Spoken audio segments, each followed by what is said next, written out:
ये गर्मी की आखिरी शाम थी। रानो चिड़िया अपने छोटे से आशियाने को मजबूत बनाने में जुटी थी। उसने दूर से सुना था कि इस साल सर्दी बहुत जालिम होगी। 2 दिन की और मेहनत, फिर मेरा घर तूफान भी नहीं हिला पाएगा। और ये दाना, ये तो मेरी जान है। तालू कौवा और गोरी कौवी पास के पेड़ पर आलस से बैठे हैं।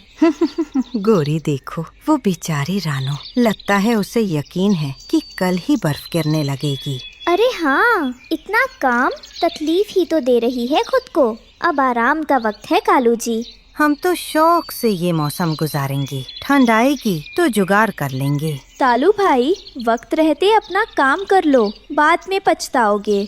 नहीं नहीं, मेहरबानी आपकी, मगर हम आजाद पंछी हैं। रात भर में ही सब बदल गया। सुबह जब पंछी उठे तो हवा में बर्फ की हल्की ठंडक थी। आसमान में काले घने बादल छाए हुए थे, जैसे किसी ने स्याही बिखेर दी हो। कालू जी, ये क्या हो रहा है? इतनी ठंड तो कभी नहीं हुई। क्या पता, शायद कोई मेहमान हवा आई हो। चलो जल्दी से थोड़ा खाने का सामान जमा करते हैं। वे उड़ने की कोशिश करते हैं। मेरे पंख, ओहो, ठंड से ऐंठन हो रही है।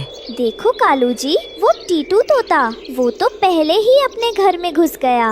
रानो ने कालू और गोरी को परेशान देखा, लेकिन उन्हें पिछली बातें याद थी, इसलिए वो अपने घोंसले के द्वार पर खड़ी रही। देखते ही देखते आसमान से बर्फीली बारिश शुरू हो गई। बारिश की जगह बर्फ के नुकीले टुकड़े गिर रहे थे। देखो बेटा, अगर हमने वक्त पर मेहनत ना की होती तो आज हम भी बर्फ में भीग रहे होते। माँ, बाहर बहुत शोर है। ये तूफान है मेरे लाल। ये उन लोगों को सबक देगा जो कल का काम आज पर छोड़ देते हैं। ये क्या बकवास है? मेरा घोंसला हिल रहा है, पानी अंदर आ रहा है। कालू जी, ठंड से मेरे पैर सुन्न हो रहे हैं। हमारा सारा दाना भीग गया है। अब क्या होगा?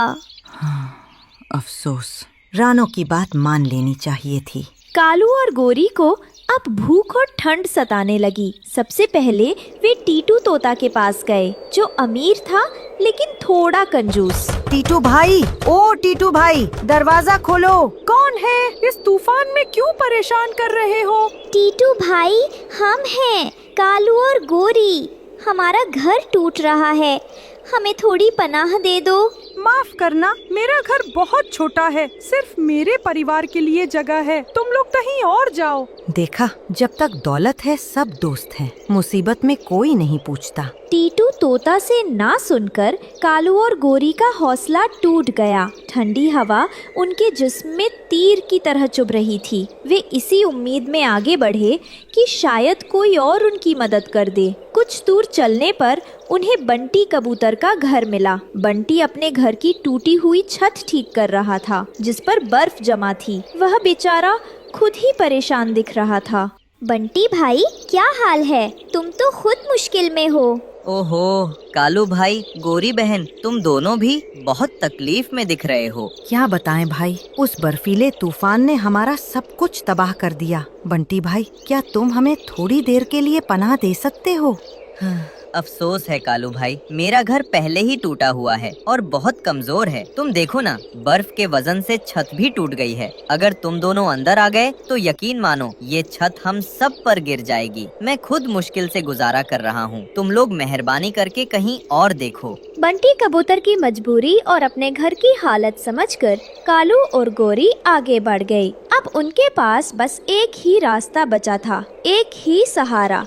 रानो चिड़िया हार कर भूख और ठंड से कम पाते हुए कालू और गोरी उस रानो चिड़िया के पास पहुँचे, जिसका उन्होंने मजाक उड़ाया था। अब उनका गुरूर टूट चुका था और दिल में सिर्फ डर था। रानो बहन, दरवाजा खोलो। रानो दरवाजा खोलती है और कालू गोरी को कम पाता देखती है। क्या हुआ कालू भाई, तुम दोनों इस हाल में क्यों हो? रानो, हमें बचा लो, हमारा घोंसला टूट गया। हम बहुत भूखे हैं और ठंड से मर रहे हैं। रानो बहन, मुझे शर्मिंदगी है, मैंने तुम्हारा मजाक उड़ाया था, मेरी नादानी थी, मुझे माफ कर दो। ठीक है, अंदर आओ।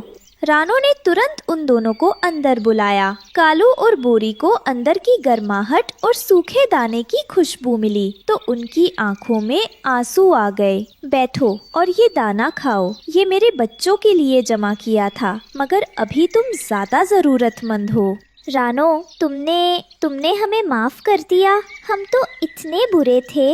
इस तूफान में कोई अच्छा या बुरा नहीं होता, सिर्फ जरूरतमंद होता है। मैंने तुम्हें इसलिए पनाह दी क्योंकि मैंने तुम्हारे दिल में सच्ची पछतावा देखा। तुमने हमें बचाया रानो, तुम्हारा एहसान हम कभी नहीं भूलेंगे। रात होते ही तूफान अपने चरम पर पहुंच गया। बिजली कड़क रही थी और बर्फीली हवा जोर से चल रही थी। रानो, तुम्हारा घोंसला इतना मजबूत कैसे है? ईमानदारी से की गई मेहनत कभी बेकार नहीं जाती कालू भाई। तभी बाहर एक भयानक आवाज आती है। वह क्या था? एक विशाल शाखा कालू के पुराने घोंसले के पेड़ पर आकर गिरी। अगर वे वहाँ होते तो उनका बचना मुश्किल था। हे भगवान, ये तो मेरे पुराने घर का पेड़ था। रानो, तुमने सिर्फ हमें ठंड से ही नहीं बल्कि मौत से भी बचाया है। धीरे धीरे तूफान थम गया। अगली सुबह हर जगह बर्फ की एक सफेद चादर बिछी हुई थी। सूर्य की किरणें बर्फ पर चमक रही थीं। रानो बहन, तुम सब ठीक हो? हाँ टीटू भाई, सब खैरियत है। टीटू तोता कालू और गोरी को रानो के घोंसले में देखकर हैरान होता है। कालू, तुम यहाँ? हाँ भाई, रानो ने हमारी जान बचाई है। मैंने अपनी नादानी से सब कुछ खो दिया था। रानो, तुम्हारा दिल बहुत साफ है। कुछ देर बाद कालू और गोरी रानो से इजाजत लेकर अपना नया घर बनाने के लिए निकल पड़े। रानो बहन, आज तुमने हमें सिर्फ दाना नहीं दिया बल्कि एक सबक दिया है। अब से हम भी तुम्हारी तरह मेहनत करेंगे। मुझे तुम पर यकीन है कालू भाई। अब देर मत करना, थोड़ी बर्फ और पिघलने दो, फिर मिलकर काम शुरू करना। हाँ जरूर। ठंड का मौसम धीरे धीरे गुजरने लगा। कालू और गोरी ने अपना आलस छोड़ दिया था। वे रानो की सलाह पर एक नया और मजबूत घोंसला बनाने में जुट गए। गोरी, अब मजा आ रहा है। मेहनत में भी एक अलग सुख है। हाँ कालू जी, और भूख भी खूब लगती है। रानो दूर से उन्हें देखकर मुस्कुराती है। देखो टीटू भाई, मेरी थोड़ी सी मदद से कालू और गोरी बदल गए। सत्य कहा रानो, दयालुता की ताकत किसी भी उपदेश में बड़ी होती है। तालू और गोरी का नया घोंसला बनकर तैयार था। इस बार वह बहुत आरामदायक और तूफान से लड़ने लायक था। कालू कौआ रानो को अपने नए घर पर चाय के लिए बुलाता है। रानो बहन, आज तुमने जो सिखाया उसे मैं जिंदगी भर याद रखूंगा। हम दोस्त हैं हमेशा। हाँ कालू भाई, और सच्ची दोस्ती ही जिंदगी की सबसे बड़ी दौलत है। आखिरकार बसंत का मौसम आ गया। जंगल फिर से हरा भरा और खुशहाल हो गया। चिड़िया और कौवे सब एक साथ मिलकर दाना चुग रहे थे। देखो कालू भाई, वसंत कितना प्यारा है। हाँ, और मुझे अब किसी भी मौसम का डर नहीं है। रानो चिड़िया की मेहनत और दयालुता ने कालू कौवे की आलस्य भरी जिंदगी को बदल दिया। उस बर्फीले तूफान ने सबको सिखाया कि मेहनत ही सुख की असली कुंजी है और दया का व्यवहार सबसे बड़ा इंसानियत का फर्ज है। रात का समय था। आसमान पर काले बादल छाए थे। समुद्र की लहरें गरज रही थी। जंगल के किनारे पर एक छोटा सा पेड़ था जहाँ रानो चिड़िया अपने 2 बच्चों गुड़िया और मोनू के साथ रहती थी। बारिश से उनका घोंसला भीग चुका था। डरो मत मेरे लालो, सब ठीक हो जाएगा, बस तूफान निकल जाए। माँ, बाहर कोई रो रहा है, सुनो तो। रानो ने ध्यान से सुना। सचमुच लहरों के बीच से किसी के रोने की आवाज आ रही थी। वो कांपती हुई बाहर निकली और देखा एक जल परी पत्थर पर बैठी रो रही थी। कौन हो तुम? इतनी रात में इस तूफान में यहाँ क्यों रो रही हो? मैं सागर की बेटी हूँ। दोस्तों, ये रहे हमारी आज की वीडियो के प्यारे सब्सक्राइबर्स और फॉलोअर्स के नाम। रिया, आदिल, अनमोल, अक्षु, अहम मौर्य, जो नहीं चुने गए, चिंता मत करो, अगली बार तुम भी बन सकते हो जंगल के सुपरस्टार। दोस्तों, अगर आप भी चाहते हैं मैं आपका नाम अपनी कहानी में लूं, तो देर किस बात की, जल्दी से कमेंट करके अपना नाम हमें भेजिए। मेरा नाम नीरा है। मेरे आंसू मोती बन जाते हैं और इंसानों ने मुझे पकड़ लिया था ताकि मेरे आंसू बेच सके। किसी तरह मैं भागी हूँ, लेकिन अब मेरा जादुई सीप खो गया है। उसके बिना मैं अपने समुंदर वापस नहीं जा सकती। मत रो बहन, मैं तुम्हारी मदद करूंगी। इस जंगल में जो भी बुरा करेगा वो रानो की नजर से बच नहीं पाएगा। रानो ने जलपरी को अपने घर के पास छिपा दिया, लेकिन किसी ने उन्हें देख लिया, वही लालची कालू कौआ। ओह, जलपरी के आंसू मोती बनते हैं। अब रानो अमीर बने न बने, मैं जरूर बन जाऊंगा राजा। दोपहर का वक्त था। कालू सीधा उड़ता हुआ गोरी कौवी के पेड़ पर जा पहुंचा। अरे गोरी बहन, जरा ये सुनो, जंगल में क्या बड़ा राज पकड़ा गया है। रास? अरे क्या हुआ कालू? सुबह सुबह क्या शोर मचा रखा है? ध्यान से सुनो, ये बात किसी को मत बताना। रानो चिड़िया ने समुंदर की जलपरी को छिपा रखा है। उसके आंसुओं से सोने के मोती बन रहे हैं। क्या? जलपरी? सच बोल रहे हो कालू? वो तो समुंदर में रहती है ना? मैं झूठ क्यों बोलूं? मैंने अपनी आँखों से देखा। तो फिर हम दोनों क्यों पीछे रहे? रात हुई, आसमान काला हो गया। दूर कहीं मेंढक तर तर कर रहे थे। रात में दोनों कौवे रानो के घोंसले की तरफ बढ़ने लगे। जलपरी डर गई। रानो, मुझे डर लग रहा है, कहीं वो लोग यहाँ आना जाएं। मेरे आंसू का लालच किसी का भला नहीं करेगा। नहीं नेरा, तुम नहीं जाओगी। तुम्हारा जादुई सीप वापस लाना होगा। यही एक रास्ता है तुम्हें बचाने का। बताओ, वो सीप कहाँ है? वो सीप इस जंगल की सबसे गहरी झील में गिरा था, जहाँ चांदनी नहीं पहुँचती। तो फिर आज रात मैं वही जाऊंगी, चाहे मेरी जान ही क्यों ना चली जाए। रात गहराने लगी थी। कालू और गोरी अपनी चालाक आंखों के साथ रानो के छोटे से घोंसले के पास उतर आए। अच्छा मौका है गोरी, देखो रानो अभी नहीं आई। हाँ कालू, और यही बेहतर मौका है। अगर जलपरी यहाँ छिपी हुई होती तो रानो की गैर हाजिरी में हम उसे छीनकर जल्दी भाग सकते थे। वे दोनों चुपके से घोंसले के अंदर गए। दोनों ने ध्यान से घर के अंदर देखा। वहाँ पर जलपरी के होने का कोई साक्ष्य नहीं था, न कोई मोती। कुछ भी नहीं मिला। मैंने सोचा था कि जलपरी यहाँ होगी। गोरी, चलो बाहर देखते हैं। दोनों बाहर निकले, जैसे कोई शिकारी अपने शिकार की तलाश में निकला है। वहीं दूसरी तरफ रानो अकेली झील के ऊपर उड़ रही थी और जादुई सीप को तलाश करने की कोशिश कर रही थी। अचानक एक विशाल मछली बाहर आई। कौन है? यहाँ कोई नहीं आता। ये झील मेरी है। मैं रानो चिड़िया हूँ, अपनी बहन जलपरी का सीप लेने आई हूँ। वो तुम्हारे पानी में खो गया है। इस सीप की रक्षा का आदेश सागर के राजा ने दिया है। तो राजा को कह दो, रानो झूठ नहीं बोलती। अगर एक माँ अपने बच्चों की सुरक्षा के लिए उड़ सकती है, तो वो किसी के लिए भी जान दे सकती है। मछली ने रानो की आंखों में सच्चाई देखी और धीरे से सीप पानी से बाहर फेंक दिया। रानो वो सीप लेकर वापस लौट रही थी। रास्ते में उसने एक सुरक्षित डाल देखी और कुछ देर आराम करने का सोचा। कुछ देर यही आराम कर लेती हो, तभी मैं तेज उड़ पाऊंगी। अरे छोटी चिड़िया, इतनी रात में अकेली सो रही हैं, और वो चमकती चीज क्या? सांप ने मौका पाते ही चुपके से झपट्टा मारा और सीप उसके तेज मुंह में फंस गया और वो वहां से अपने बिल में घुस गया। जब रानो की आंख खुली तो वो परेशान हो गई। सीप कहाँ है? यही रखा था। जब वो इधर उधर सीप को ढूंढ रही होती है, तो उसकी नजर पेड़ के नीचे एक खोखल में पड़ती है, जहाँ सांप सो रहा था और सीप वही पास में रखा था। सांप के बिल में हाथ डालना जैसे खुद कुएं में कूदना जैसे होगा। सीधे टकराना खुद की मौत हो सकती है। रानो ने देखा कि पास एक ऊंचे पेड़ की शाखा पर एक चील के अंडे रखे हुए थे। माही चील के अंडे। माही चील अभी वहाँ नहीं थी। ये मौका है। अगर मैं माही चील के अंडों को सांप के बिल के पास रख दूं, तो माही चील का गुस्सा उसे निशाना बना देगा। हाँ, यही तरीका है, जल्दी करनी होगी। रानो चिड़िया ने जल्दी से माही चील के 2-3 अंडों को हल्के से अपने पंखों में उठाया और चुपके से सांप के बिल के पास रख दिया। बस अब इंतजार करना पड़ेगा।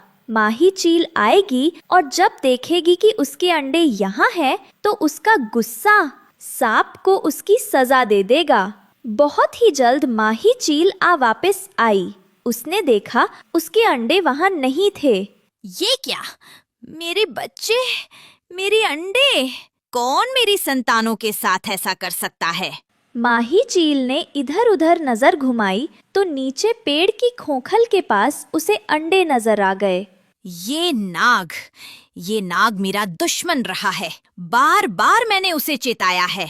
आज उसे नहीं छोड़ूंगी। माही चील ने झपट्टा मारा, अपने मजबूत पंजों से सांप को पकड़ा और आसमान में ऊंचाई पर ले गई। रानो ने पेड़ के पीछे छिपकर सारा दृश्य देखा और मौका देखकर सीप उठाई और वहाँ से उड़ गई। कुछ देर की उड़ान के बाद वो जलपरी के पास पहुँची। रानो, कहाँ थी तुम आने में? इतनी देर क्यों कर दी? अभी यहाँ 2 कौवे कुछ ढूंढ रहे थे। सब बताती हूँ, लेकिन पहले ये देखो, आपकी जादुई सीप। जलपरी ने जैसे ही उसे हाथ में लिया, एक नीली चमक पूरे आसमान में फैल गई। रानो, तुमने मेरी जिंदगी बचाई है। मेरे पास कुछ नहीं, बस मेरे आंसुओं के 2 मोती हैं। इन्हें अपने पास रखना। जब कभी तुम्हें दुख हो, ये तुम्हें संभाल लेंगे। मुझे कुछ नहीं चाहिए नेरा, बस इतना कि जब भी तूफान आए, मेरे बच्चों के घोंसले को मत डुबोना। अब कभी तुम्हारे ऊपर पानी का बुरा असर नहीं होगा। कुछ दिनों बाद वही लालची कालू कौआ उस झील पर गया। उसने सोचा कि शायद उसे भी कोई मोती मिल जाए, लेकिन जैसे ही उसने पानी में झांका, झील ने उसे अंदर खींच लिया और वो फिर कभी नहीं दिखा। रानो ने सीखा, जिनके दिल में सच्चाई होती है, समुद्र भी उनका साथ देता है, और जिनके दिल में लालच होता है, वो अपने ही साये में डूब जाते हैं। ये कहानी ये सिखाती है कि सच्ची मदद बिना लालच के की जाए तो वो हमेशा किसी न किसी रूप में लौट कर आती है। लालच का अंत हमेशा अंधकार में होता है और ईमानदारी का फल हमेशा। सुंदर वन में सुबह हो चुकी थी। गर्मी की छुट्टियां शुरू हो गई थीं। माँ, सुबह हो गई। आज तो हम मिट्ठू तोते के बच्चों के साथ खेलने वाले थे। हाँ मेरी बच्ची, सुबह हो गई। उठ जाओ, मैं तुम्हारे लिए मीठे फल लाई हूँ। क्या हुआ माँ? आप परेशान लग रही हैं। क्या आप रात को ठीक से सोई नहीं? नहीं बेटा, ऐसी कोई बात नहीं है। बस दोस्तों, ये रहे हमारी आज की वीडियो के प्यारे सब्सक्राइबर्स और फॉलोअर्स के नाम। जन्नत खान, अंबिका, इफ्रा, मनीषा। जो नहीं चुने गए, चिंता मत करो, अगली बार तुम भी बन सकते हो जंगल के सुपरस्टार। दोस्तों, अगर आप भी चाहते हैं मैं आपका नाम अपनी कहानी में लूं, तो देर किस बात की, जल्दी से कमेंट करके अपना नाम हमें भेजें। नहीं बेटा, ऐसी कोई बात नहीं है। बस तुम्हारी नानी माँ की बहुत याद आ रही थी। नानी माँ? माँ, आपने वादा किया था कि इस गर्मी की छुट्टियों में हम जरूर जाएंगे। गुड़िया की ये बात सुनकर रानो का दिल और भारी हो गया। वह अपनी बेटी को कैसे बताती कि जिस नानी से मिलने के लिए वह इतनी उत्साहित है, वह बहुत बीमार है। गुड़िया बेटा, मेरी बात ध्यान से सुनो। हम नानी माँ के घर जरूर जाएंगे। हम आज ही जाएंगे। सच माँ? आज ही? वाह! मैं अभी जाकर टुनटुनी और मिट्ठू को बताती हूँ। रुको बेटा, पहले मेरी पूरी बात सुनो। नानी माँ की तबीयत ठीक नहीं है। वह बहुत बीमार है। यह सुनते ही गुड़िया का हंसता हुआ चेहरा उतर गया। उसकी छोटी छोटी आँखों में आंसू भर गए। नानी माँ ठीक तो हो जाएंगी ना माँ? हाँ मेरी बच्ची, अब जल्दी से तैयार हो जाओ, हमें बहुत लंबा सफर तय करना है। रानो और गुड़िया के सफर की खबर सुनकर उनके सबसे अच्छे पड़ोसी मिट्ठू मियाँ का तोता परिवार उनसे मिलने घर के बाहर आए। रानो बहन, क्या यह सच है? तुम आज ही निकल रही हो, इतनी जल्दी में? हाँ, मुझे जाना ही होगा। माँ की आखिरी इच्छा है, मैं उन्हें निराश नहीं कर सकती। लेकिन रानो बहन, आपने रास्ते के बारे में सोचा है? बीच में वो मनहूस काला पहाड़ पड़ता है, वो कालू कौवे का इलाका है। सुना है वो किसी को भी अपने इलाके से गुजरने नहीं देता। उसकी दुश्मनी तो तुम्हारे परिवार से बहुत पुरानी है। मैं जानती हूँ मिट्ठू भाई, मुझे सब याद है, लेकिन इस वक्त मैं अपने डर से ज्यादा अपनी माँ के बारे में सोच रही हूँ। कालू कौवा कौन है माँ? क्या वो बहुत बुरा है? रानो नहीं चाहती थी कि उसकी बेटी के मन में डर बैठे।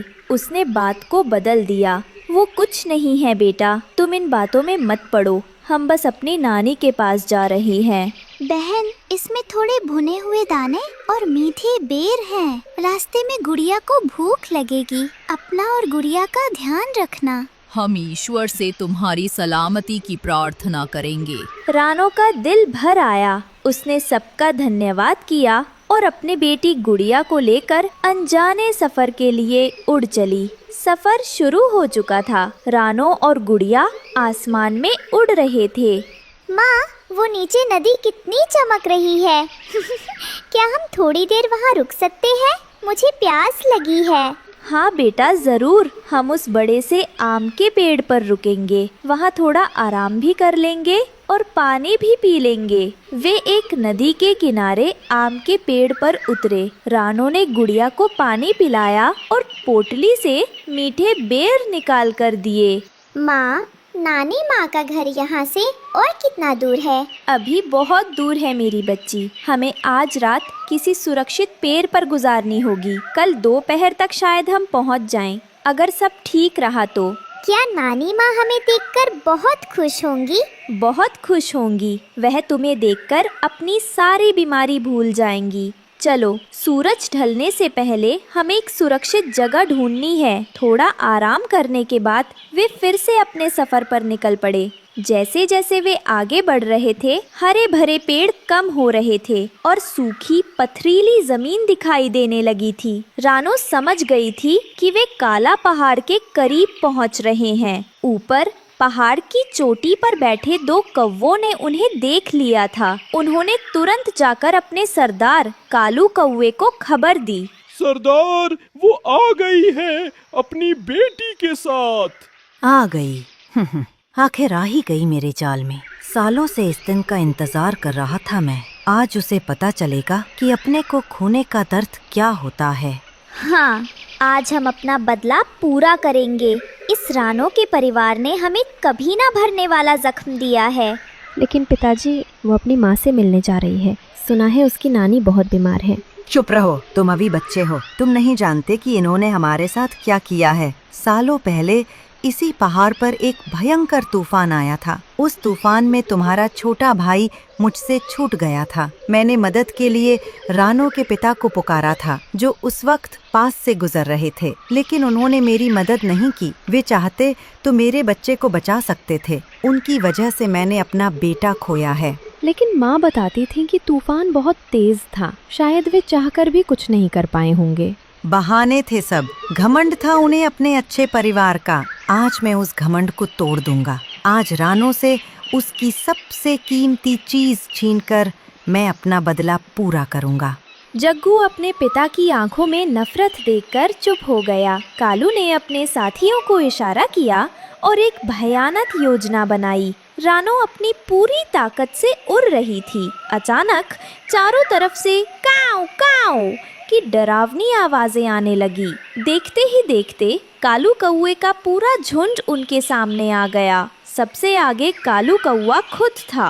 अरे देखो तो कौन आया है। रानो चिड़िया, बहुत हिम्मत है तुम में, जो मेरे इलाके में घुसने की जुर्रत की। कालू भाई, मेरा तुमसे कोई बैर नहीं है। मैं बस यहाँ से गुजर रही हूँ। मेरी माँ बहुत बीमार है, मुझे उनके पास जाना है। कृपया हमें जाने दो। माँ, दर्द? आज तुम्हें इन शब्दों का असली मतलब पता चलेगा। माँ, ये कौन है? हमें इनसे डर लग रहा है। चुप रहो बेटा। देखो कालू, जो हुआ वो एक हादसा था। तूफान बहुत तेज था। इस पुरानी बात के लिए इस मासूम बच्ची को सजा मत दो। ये कहकर कालू कौवा गुड़िया की तरफ झपटा।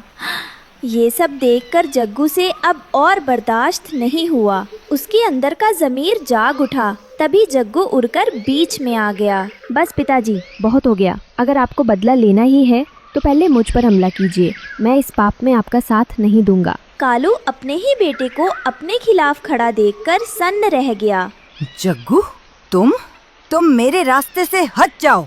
नहीं पिताजी, क्या इसी को बदला कहते हैं? अगर आज मेरा छोटा भाई जिंदा होता तो क्या वो आपको ऐसा करते देख खुश होता? नहीं, वो शर्मिंदा होता। बेटा, तुम अपने पिता से ऐसे बात नहीं कर सकते। माँ, आप भी एक माँ हैं। क्या आपको उस चिड़िया का दर्द नहीं दिख रहा? जग्गू की बातों ने कालू के दिल पर चोट की। उसके अंदर सालों से जल रही बदले की आग आज उसके बेटे के आंसुओं ने बुझा दी थी। कालू के इलाके से निकलने के बाद रानो को आखिरकार दूर एक जाना पहचाना बड़ा सा बरगद का पेड़ दिखाई दिया। वही था उसकी माँ का घर। गुड़िया, देखो वो रहा नानी माँ का घर। हम पहुँच गए। रानो, मेरी बच्ची, तुम आ गई। रानो को होश आ चुका था। माँ, मैं आ गई। मैंने अपना वादा पूरा किया माँ। बहादुर बेटी, मुझे तुम पर गर्व है। तुमने साबित कर दिया कि एक माँ का प्यार दुनिया की हर मुश्किल से बड़ा होता है। और गुड़िया, मेरी बच्ची, कभी हिम्मत मत हारना। अपनी माँ की तरह बहादुर बनना।